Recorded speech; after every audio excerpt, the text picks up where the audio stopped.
He's ready for the motherfucking war, you know. I train a lot for this fight. It's motherfucking run. You know, I just want to ask you for me an opportunity for fight against Rio de Janeiro because it's my dream. 246. My dream fight Rio de Janeiro. 246 pounds for the number 15 ranked Walter Walker. Look at that. Shaking the heavyweight division. Fight week drama hit UFC Rio in a big way. Just hours before the official weigh-ins, news broke that Kamaru Usman, younger brother of former welterweight champion Kamaru Usman, had officially withdrawn from his scheduled bout against Walter Walker. The announcement sent shockwaves through the card and left Walker visibly furious when he stepped on the scale earlier today. Usman's withdrawal was confirmed late last night, reportedly due to medical complications that made it unsafe for him to compete. The timing couldn't have been worse. Walker had already completed his weight cut and arrived at the ceremonial weigh-ins ready to go, only to be informed that his opponent had pulled out less than 24 hours before fight night. At the weigh-ins, a visibly frustrated Walter Walker didn't hold back. The Brazilian heavyweight confronted UFC officials and voiced his anger about the sudden change, calling the situation unacceptable in front of local media. With the Rio crowd firmly behind him, Walker made it clear that he came to fight, and that he's not happy about losing his home soil opportunity on such short notice. Sources close to the situation say the UFC is now scrambling to find a replacement opponent or determine whether Walker will remain on the card at all. For Walker, this matchup was supposed to be a major moment in front of his home fans, a chance to climb the ranks and make a statement in the division. Instead, he's left standing alone on stage, cut weight for nothing, and furious at how things unfolded. The emotional reaction from Walker isn't hard to understand. Fighters sacrifice everything in the weeks leading up to a bout: their diet, their body, their comfort, all to make weight and perform. To have that opportunity taken away in the final hours hits hard, especially at home in Brazil.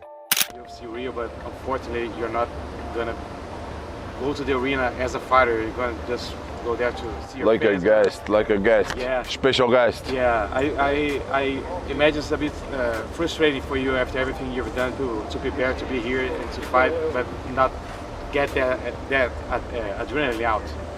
Yeah, you know what?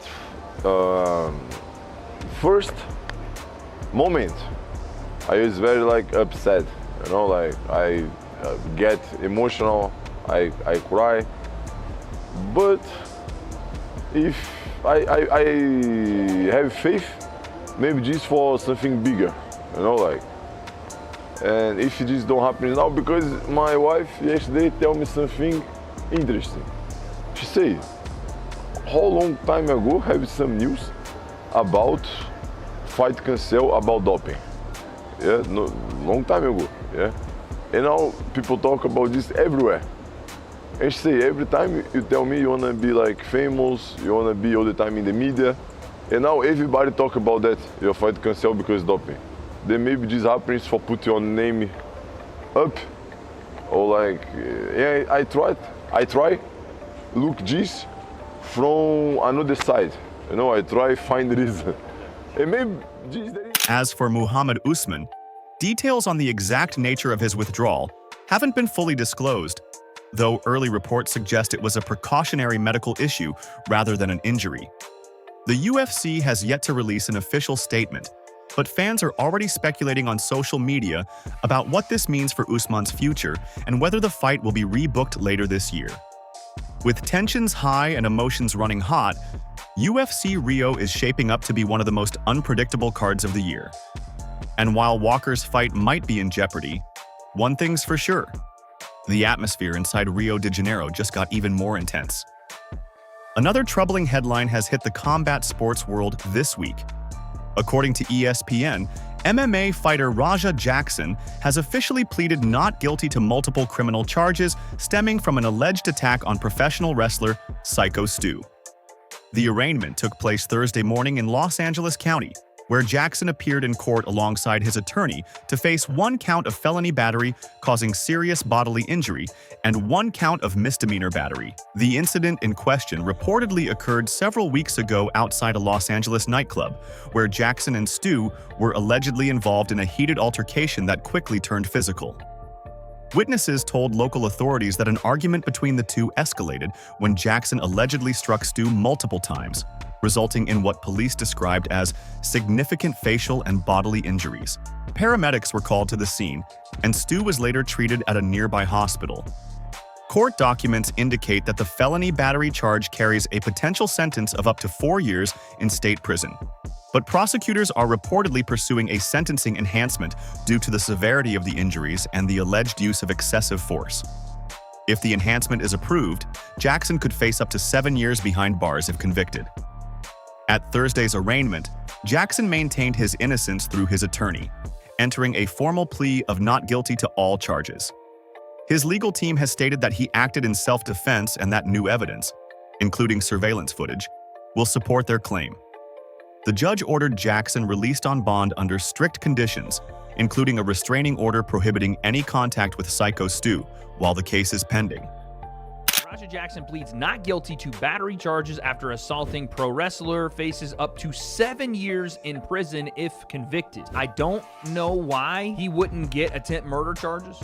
I mean, there was a premeditated, I'm going to go f him up, but he essentially said, I'm going to beat him until they stop me. It was live streamed. 7 years potentially for Raja, and again, that's the max. I don't think that Raja will probably end up even serving that long, but you do the crime, you got to do the time, man. He's gonna have to try to fight live stream camera evidence, his own admission of what he wanted to do on camera as evidence, the actual assault being captured, witness statements that were there, everything, and none of it goes in his face. Heading into court today. I know a lot of fans want to know what's running through your mind. I know, especially because you're facing, some charges right now. Do you feel remorseful about what happened? Anything to say to your fans? Thank you, Raja. The next court date for Jackson has been set for November 24th, when pretrial motions and evidence review are expected to begin. Until then, both legal teams are preparing for what could become a lengthy and highly publicized battle. Syko Stu's camp has remained vocal about the case. Stu's longtime friend and tag team partner Douglas Mallow spoke to reporters outside the courthouse, saying, "This was brutal. What happened to Stu wasn't a fight. It was an assault. We just want justice, and we want accountability." Mallow also confirmed that Stu is recovering slowly but is still dealing with complications from the injuries sustained that night. Meanwhile, representatives close to Raja Jackson have urged fans not to rush to judgment. One associate, speaking anonymously to ESPN, claimed that there's more to this story than people realize, and that Jackson's reputation as a fighter has unfairly influenced public perception. The individual insisted that once all the evidence comes out, the truth will show that Jackson wasn't the aggressor. The case has drawn widespread attention online, particularly among MMA and pro wrestling fans, who have flooded social media with divided opinions. Some have expressed support for Stu and called for stricter accountability for athletes involved in violent incidents outside the cage. Others have come to Jackson's defense, pointing out his previously clean record and reputation for professionalism inside the sport. The Los Angeles District Attorney's Office has confirmed that it is treating the case seriously, citing the physical nature of the alleged assault and the fact that it resulted in hospitalization. While no further details were provided, officials hinted that more information, including video evidence, may be made public during the next phase of the proceedings. For now, both camps are staying relatively quiet as the legal process moves forward. The November hearing will be a key moment in determining whether the case proceeds to trial or if a plea deal will be discussed behind closed doors. Until then, Raja Jackson's fighting career remains in limbo, and Syko Stu's recovery continues outside the spotlight. This developing story has sent ripples through both the MMA and pro wrestling communities, serving as another reminder of how quickly a moment outside competition can change everything for an athlete's reputation and future. Entire month, Raja Jackson was finally arrested, and then Raja was then bailed a few hours later on $50,000 bond, and that's kind of the last we heard about the Raja Jackson Syko Stu situation until yesterday. I'm not going to recap it, I'm going to presume everybody knows what it is. But yesterday, was when some news actually came up again, and that's when Raja Jackson was arraigned. Now, the charges are twofold. One count of felony battery that caused serious bodily injury, and one count of misdemeanor battery, according to the LA County District Attorney's Office. Now, normally, California law states that felony battery carries a maximum 4-year prison sentence, and in this case, there's actually a sentence enhancer. Great bodily injury is the quote that could see Raja Jackson actually put away for 7 years if found guilty, plus another 6 months if he's also found guilty of misdemeanor battery, which I don't know why he can be found guilty of like 2 of essentially the exact same crime, and then have the... Anyway, whatever. That's something beyond what I'm... That wraps it up for now. This story is far from over, and we'll be tracking every development. Make sure to like, subscribe, and stay tuned right here on Octagon HQ, your home for the latest fight news, drama, and everything MMA.